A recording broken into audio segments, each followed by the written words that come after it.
Anganwadi sisters అందరికీ నమస్కారం. ఈరోజు అంగన్వాడీ వార్తలకి స్వాగతం. ఇంకా ఎవరైనా సబ్స్క్రైబ్ చేసుకోకపోతే వెంటనే సబ్స్క్రైబ్ చేసుకోండి.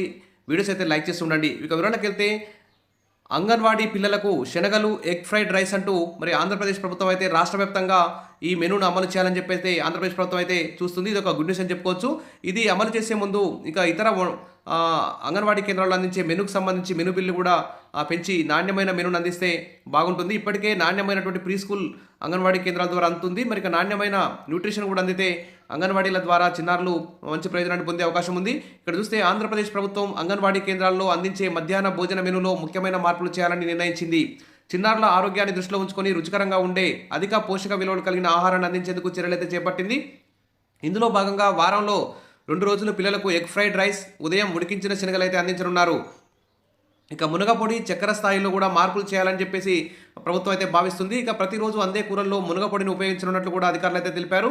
మునగపొడి శరీరానికి అవసరమైన విటమిన్లు, ప్రోటీన్లు, ఖనిజ లవణాలను అందించే శక్తివంతమైన పదార్థంగా డాక్టర్లు అయితే గుర్తిస్తున్నారు. కాబట్టి మరి అంతేకాకుండా చిన్నారులకి ఇచ్చే బాలామృతంలో చక్కెర స్థాయిని కూడా తగ్గించాలని కూడా నిర్ణయం తీసుకున్నారు. ఇది వారి ఆరోగ్యానికి మంచి కలిగిస్తుందని చెప్పి డాక్టర్లు అయితే అభిప్రాయపడుతున్నారు. ఇక పైలట్ ప్రాజెక్టుగా విజయవంతమైంది కాబట్టి రాష్ట్ర వ్యాప్తంగా అమలు చేయాలని చూస్తుంది. ఈ తొలుత పైలట్ ప్రాజెక్టుగా రాష్ట్రంలోని 4 జోన్ల పరిధిలోని ఒక్కో అంగన్వాడీ కేంద్రంలో ప్రయోగాత్మకంగా అమలు చేసిన విషయం తెలిసిందే. మరి ఈ ప్రయత్నానికి మంచి స్పందన రావడంతో త్వరలోనే 26 జిల్లాల్లోని ఒక్కొక్క అంగన్వాడీ కేంద్రంలో ఈ కొత్త మెనూను అయితే అమలు చేయనున్నారు.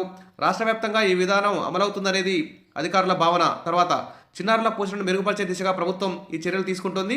సరే, ఈ ఒక పనిభారం అవుతుంది కాబట్టి అంగన్వాడీ టీచర్లకు, ఆయాలకి మరి కనీస వేతనాలు 26,000 అమలు చేయాలి. ఉద్యోగ భద్రత, రిటైర్మెంట్ బెనిఫిట్స్, పెన్షన్, గ్రాట్యుటీ ఇవన్నీ కల్పించి ఇంకా విద్యార్థులకి, చిన్నారులకి నాణ్యమైనటువంటి న్యూట్రిషన్, మంచి నాణ్యమైన ప్రీ స్కూల్ అందే విధంగా ప్రభుత్వం చర్యలు తీసుకోవాలని చెప్పి అందరూ కూడా కోరుకుంటున్నారు. ఇక విషయాల మరిన్ని అప్డేట్స్ కోసం మన ఛానల్ని ఫాలో అవుతుండండి. వీడియోస్ అయితే లైక్ చేస్తుండండి. Thank you.